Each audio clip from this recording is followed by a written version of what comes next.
오늘도 우리 하나님 아버지와 우리 주 예수 그리스도께서 주시는 은혜와 평강이 여러분 가운데 충만하기를 주님의 이름으로 축원합니다. 현대를 사는 사람들은 모두 다 비슷한 물건을 지니고 있습니다. 아마 이 예배당에 있는 우리 중에도 똑같은 물건, 아마 셀폰을 들고 계신 분이 있을 수 있고, 오늘 교회로 오신 분들 중에서는 같은 차를, 아마 같은 그런 모델을 차를 타고 오신 분들 분명히 계실 것 같습니다.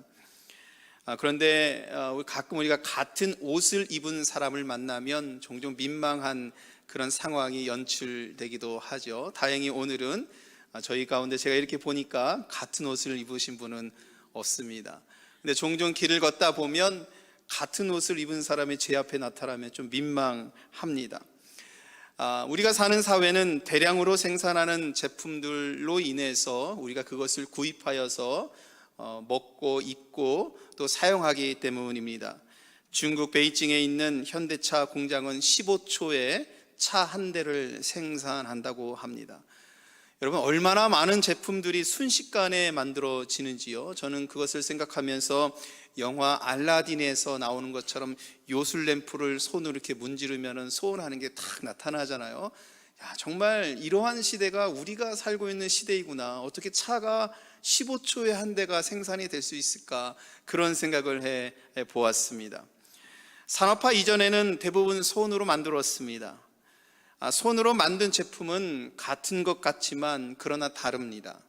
같은 것 같지만 각기 다 다른 독특한 멋이 있고 맛이 있고 독특한 그 특유한 것이 그 손으로 만든 제품 속에는 담겨져 있습니다. 지금도 물론 손으로 만든 제품들이 많이 나오고 있지요. 지금은 장인들이 만든 그런 것으로서 매우 고가에 팔리는 그런 시대입니다.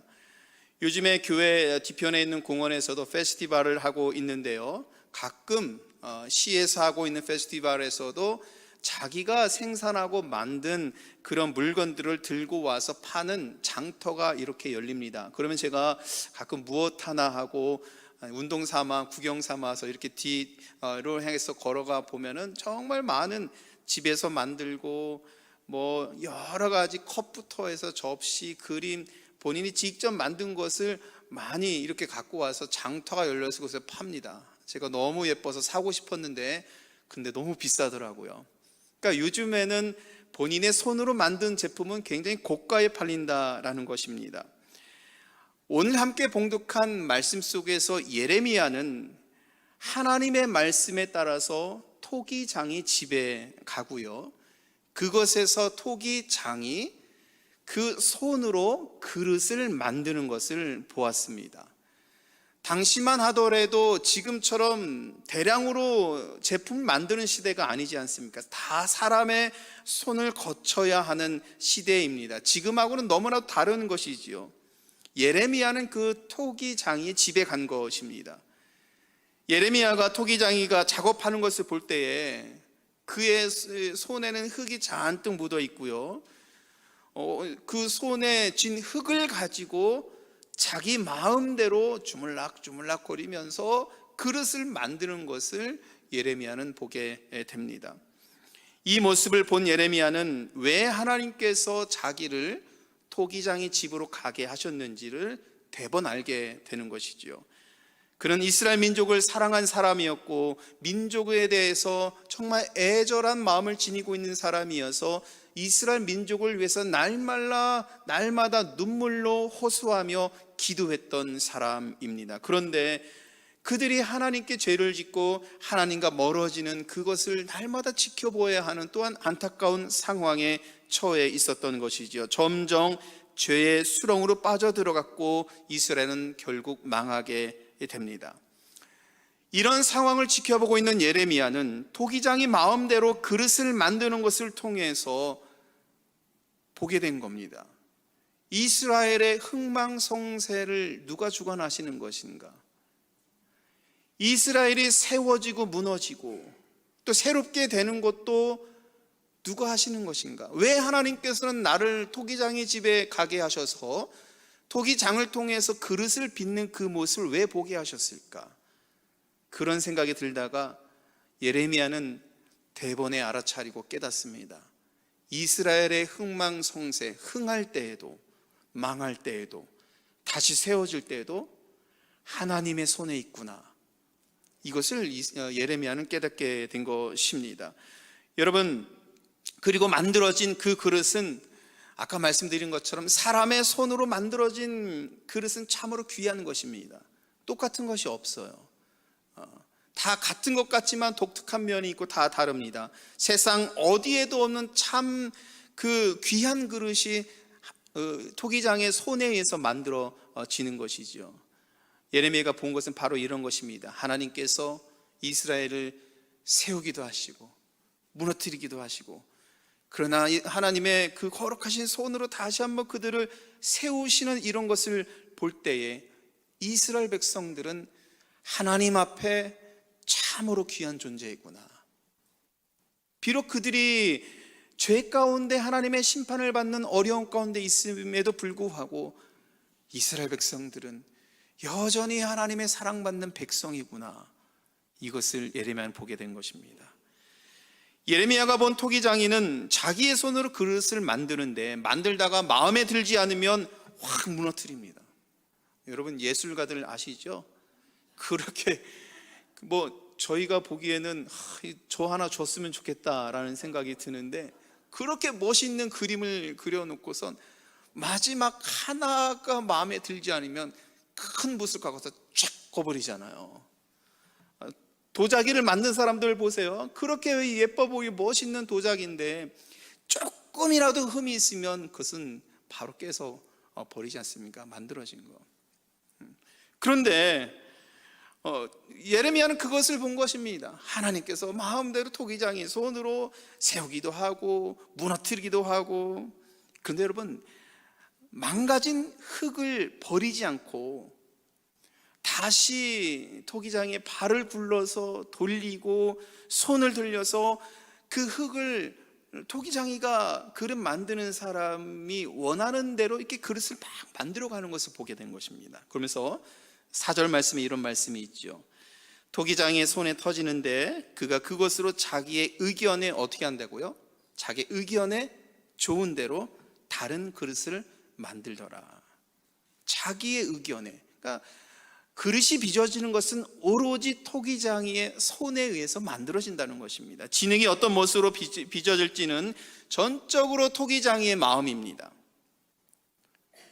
진흙은 토기장이의 손으로 빚어질 뿐입니다. 예레미야는 토기장의 집에서 하나님은 이스라엘을 빚으시는 토기장이고 이스라엘은 하나님의 손에 빚어지는 그릇이라는 점을 알게 되죠. 토기장이인 하나님이 원하시는 대로 이스라엘을 빚어가실 수 있다는 것을 깨닫게 됩니다. 이리저리 만져보고 세어보다 마음에 들지 않으면 무너뜨리고, 하지만 예레미야가 본 것 중에서 중요한 것은 토기장은 무너뜨린 흙을 버리지 않는다라는 것입니다. 그 흙을 버리지 않고 이리저리 만들어서 이리저리 살펴보고 손으로 만져서 결국은 버리지 않고 그 흙으로 그릇을, 도자기를, 예쁜 도자기를 만들더라는 것입니다. 여러분, 저는 말씀을 묵상하면서 이 부분이 은혜가 되었습니다. 우리도 토기장인 하나님의 손에 의해서 빚어진 존재이지 않습니까? 창세기는 여호와 하나님이 땅의 흙으로 사람을 지으셨다고 말씀하셨고, 땅에 생명이 없잖아요. 근데 그 땅으로 지음을 받은 인간에게 하나님께서 숨을 불어 넣어 주셔서 생명을 갖게 하셨습니다.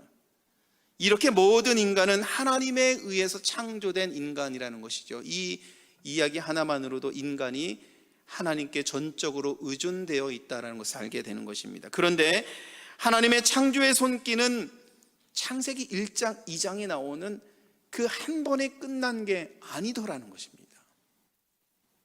태초에 우리를 만드신 하나님의 손이 지금도 여전히 우리의 뒤틀린 부분을 만지고 계시다는 것입니다.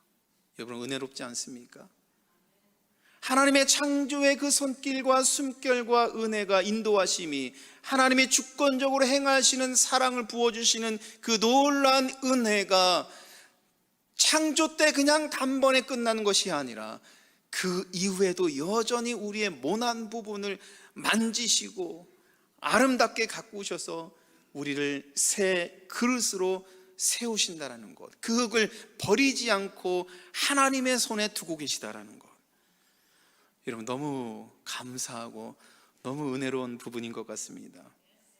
여러분, 우리는 모난 성격에 시기하고 질투하고 실망하고 때로는 세상을 향한 욕망 가운데 가득해서 세상 속에 살기도 하고, 그런데 창조주 하나님은 버리지 아니하시고 다시 자기의 손으로 품어서 예쁘게 우리를 만들고 계시다는 사실을 믿으시길 바랍니다. 그래서 하나님의 창조의 손길은 끝나는 것이 아니라 현재 진행형입니다.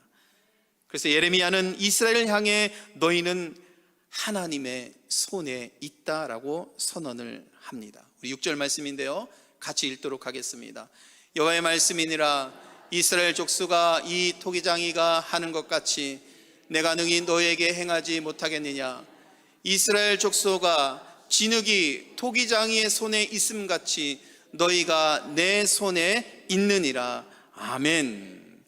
너희가 내 손에 있느니라. 저를 따라서 우리 같이 한번 그 부분 같이 읽어볼까요? 시작. 너희가 내 손에 있느니라. 아멘. 오늘 이 말씀 우리가 기억해야 합니다. 너희가 내 손에 있느니라. 이스라엘 백성들은 하나님 손 안에 있음을 기억해야 합니다. 영적인 이스라엘의 후손으로 살아가는 우리들은 하나님의 손 안에 있음을 기억해야 합니다. 여러분, 하나님의 손이 얼마나 크신지 아세요? 하나님 손만 쫙 펼치시면은 온 우주를 다 손 안에 두실 수 있는 그렇게 크고 광대한 손을 지니고 계신 분이 우리 하나님 아버지이십니다. 이것은 무엇을 의미하는 것입니까? 하나님께서 당신의 사랑하는 백성들을, 자녀들을 늘 그 손에서 품으시고 돌보시고 함께 하시고 보호해 주시는 그 은혜가 하나님께서 우리들에게 주시는 은혜다라는 것을 말씀하고 있는 것이지요. 여러분, 토기장이 마음대로 잘못되었다 생각하면 무너뜨리기도 하고 흙을 버리지 않고 새롭게 하듯 하나님은 이스라엘을 흥하게도 하시고 망하게도 하시고, 그러나 그들을 늘 하나님의 백성으로 품어주시는 주권적인 분이심을 믿으시길 바랍니다. 근데 여러분, 예레미야는 하나님의 백성이 이스라엘이 죄를 짓는 것을 보면서 눈물로 호소하고 있어요. 그들이 하나님 앞에 돌이킬 수 없는 죄를 짓고 말았을 때에 그는 정말 끝이구나. 여러분, 적정선이라는 게 있잖아요. 뭐든지 이 정도까지만 용납이 되고, 늘 우리는 적정선이라는 것이 있는데 하나님께서는 이스라엘 백성들을 자기 백성으로 삼아주시고 이스라엘의 하나님이 되겠다 말씀하시면서 그 적정선을 말씀해 주시는 게 율법입니다. 율법에서도 가장 중요한 그 계명이 무엇이었어요? 우상 숭배하지 말라는 것이었습니다. 그러니까 사람이 만든 우상에 마음을 주지도 말고 생각을 주지도 말고 절하지도 말고, 그것은 무엇입니까? 결국 하나님 아버지를 바라보는 믿음 가운데 살아라고 말씀하는 거지요. 그런데 예레미야가 보니까 이스라엘 백성들은 이 적정선을 넘어버린 거예요. 그러니까 눈물로 이스라엘을 위해서 기도한 예레미야가 얼마나 가슴이 아팠겠습니까? 하나님의 진노의 때가 다가왔구나. 하나님께서 심판하실 때가 다가왔구나. 이제는 돌이킬 수 없구나. 자비하신 그 하나님이 두려움으로 느껴질 때쯤 토기장의 집에서 예레미야는 깨닫습니다. 하나님은 여전히 이스라엘 백성들을 만지고 계시구나. 예레미야는 그것을 본 겁니다. 천지를 창조하신 하나님, 인간의 흥망 성쇠를 주관하시는 하나님, 예레미야는 주권을 행사하시는 하나님을 그곳에서 다시 만납니다. 이스라엘을 버리지 않고 여전히 창조의 손길로 그들을 만지고 계시는 하나님의 그 놀라운 섭리와 은혜를 예레미야는 보게 된 것입니다. 여러분, 한 개인이 하나님의 손에 의지된 것과 같이요, 가정도, 교회와 국가와 민족도, 이 온 우주도, 여러분, 우리 신앙인들은 하나님 손 안에 있음을 우리 믿어야 합니다. 하나님의 뜻 안에 있음을 우리 믿어야 합니다. 오늘 말씀 7절과 9절의 말씀을 보면 이런 말씀이 있어요. 어느 민족을 부수거나 멸하는 것도 하나님이 하시고, 어느 민족을 세우거나 건설하는 것도 누가 하신다고요? 하나님이 하신다. 예레미야는 도대체 무엇을 본 것인가? 토기장이의 집에서 무너지고 세우고 다시 만들고 하는 이것을 보면서 하나님께서 주권적으로 행하시고 모든 것을 세우시고 하나님의 뜻대로 인도하신다는 것을 예레미야는 보게 된 것이죠.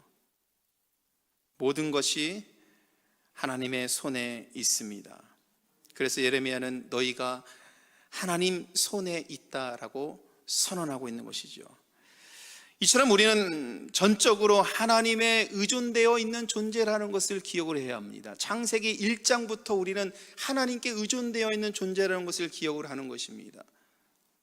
하나님께서 우리들에게 생명을 불어넣어 주셨기 때문에 우리는 생명을 갖게 된 것이지요. 그러나 인간은 스스로 무엇인가를 이루려는 그런 욕망을 지니고 있어요. 자꾸 인간이 뭔가를, 그래서 바벨탑도 쌓고 한 성경의 그 말씀들이 사실 여러분 성경의 오랜 역사 속에 존재하는 그런 사건들이 아니지요. 바벨탑 사건은 지금 2022년에도 여전히 벌어지고 있는 것입니다. 성경의 사건이 과거에 있는 사건이 아니라 지금 현재에도 일어나고 있다는 것을 우리는 볼 수 있어야 하는 것이죠. 아담과 이브가 어떠한 죄를 지은 것입니까? 스스로 하나님과 같이 되려고 하는 욕망을 지녔습니다. 인간에게는 이런 욕망이 있는 거예요. 여러분, 저에게도 없겠습니까? 여러분들께 없습니까? 다 있는 거죠. 그러나 오늘 우리가 이런 욕망을 자제하고 절제하고 주님 앞에 나와서, 주님, 오늘도 죄인입니다. 주님, 나의 마음속에 이런 마음이 막 불같이 일어납니다. 잠재워 주십시오. 잠재워 주시고 하나님 바라보게 해주세요. 하나님, 나의 마음속에 질투와 싸움과 이런 마음속에 막 불같이 일어납니다. 하나님, 이 마음 잠재워 주시고 오늘도 만져주세요. 우리들의 신앙의 삶이라는 것이 바로 이런 삶이라는 것이죠. 인간은 하나님과 같이 될 수 있다는 것, 자꾸 하나님께 의존된 존재가 아니라 자기 스스로 하려고 하는 것에 대해서 자꾸 그것을 세워갑니다. 현대는 어떻습니까? 창조의 질서를 어기는 일들이 비일비재하죠. 인간을 복제하는 것도 인간의 마음대로 다 하고 있죠.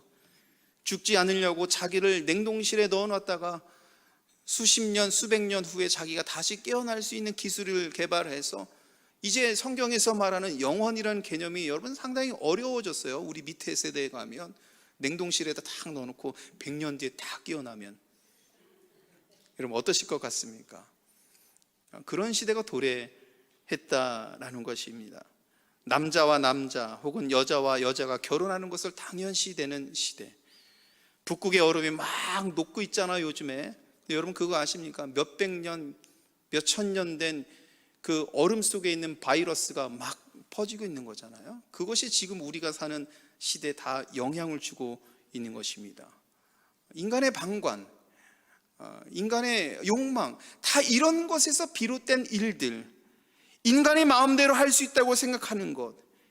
그래서 여러분, 오늘날 시대는 사실 인간 스스로 신이 되어가고 있는 시대인 것 같습니다. 인간의 모든 것을 다 할 수 있는 시대, 그런 시대라고 생각을 하는 것이죠. 우리는 이런 시대에 살고 있습니다. 그러나 신앙인은 오늘 말씀을 통해서 기억해야 합니다. 너희가 하나님 손 안에 있다. 우리는 하나님의 주권 아래 빚어져 가는 존재라는 점을 여러분 우리는 잊지 말아야 합니다. 하나님께서 만지셔야 합니다. 하나님의 그 거룩한 손길이 내 성격도 만지고 내 영혼을 만지고 내 삶을 만질 때에 우리는 온전하게 빚어져 가는 하나님의 백성으로 세워질 수 있는 것입니다. 울퉁불퉁한 상처와 아픔을 만지는 그 은혜를 우리는 잊지 말아야 합니다.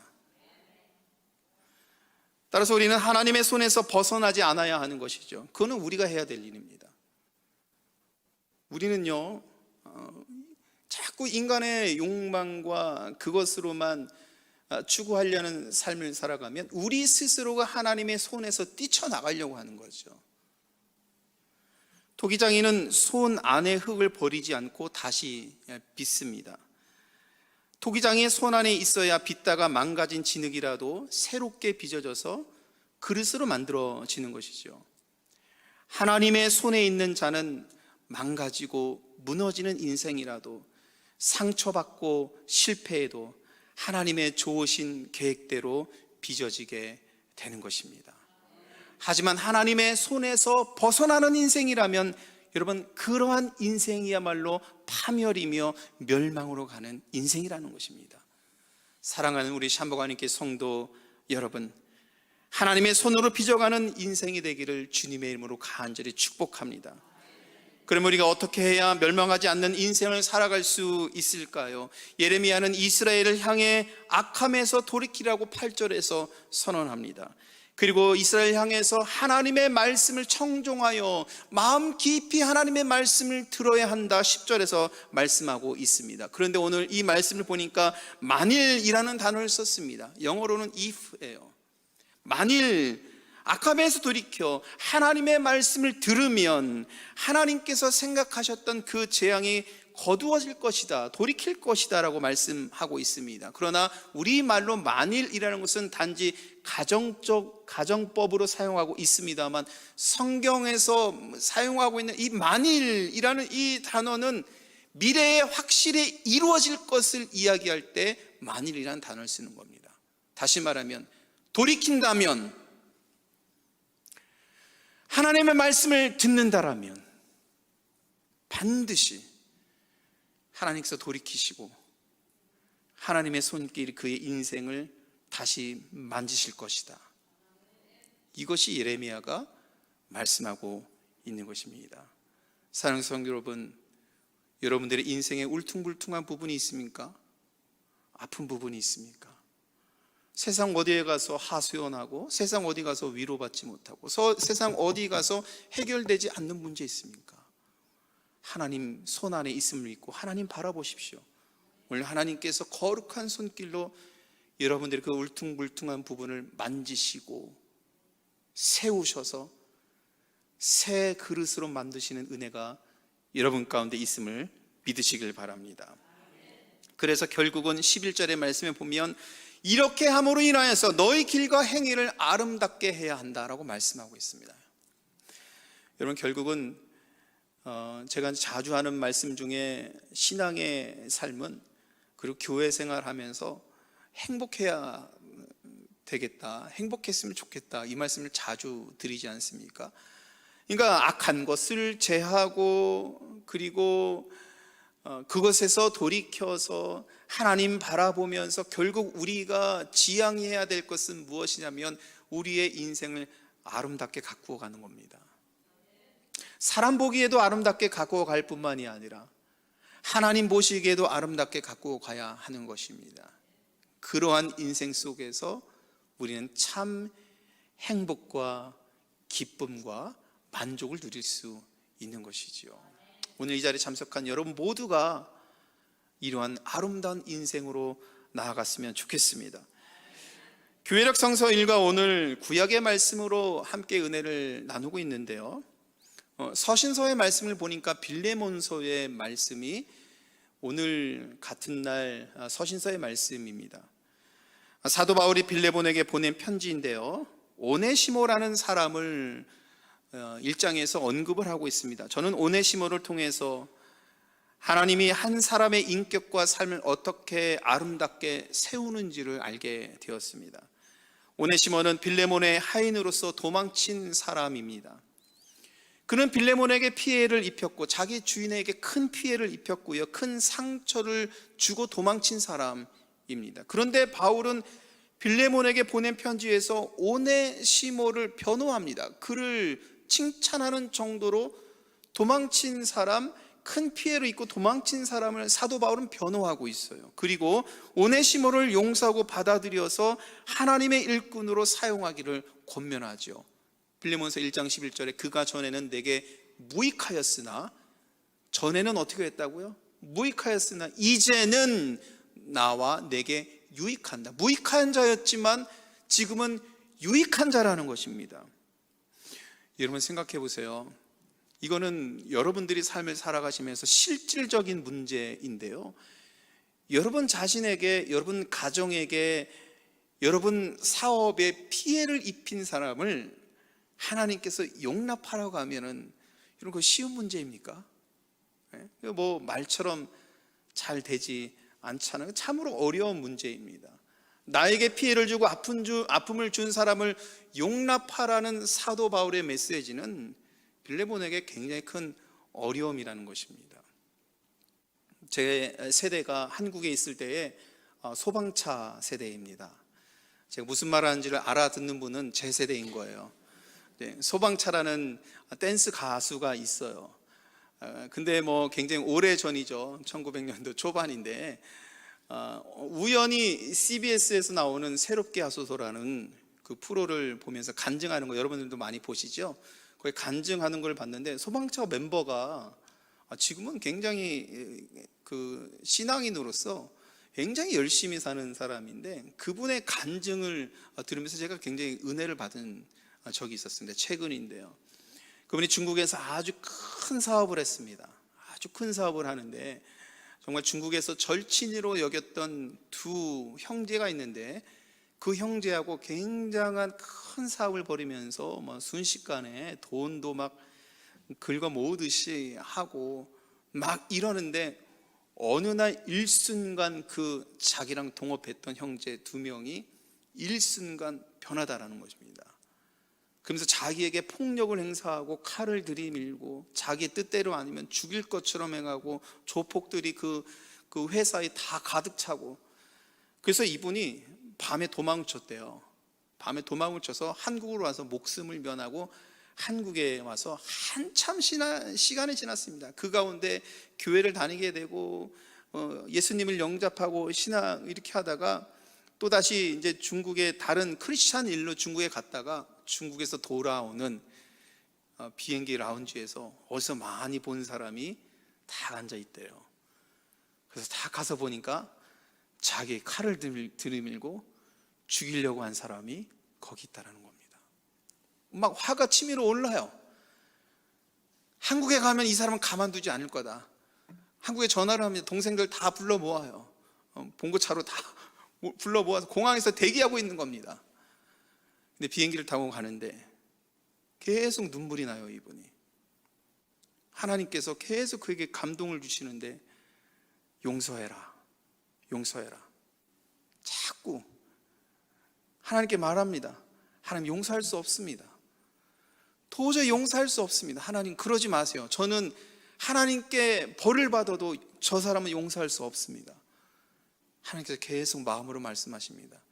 용서해라, 용서해라.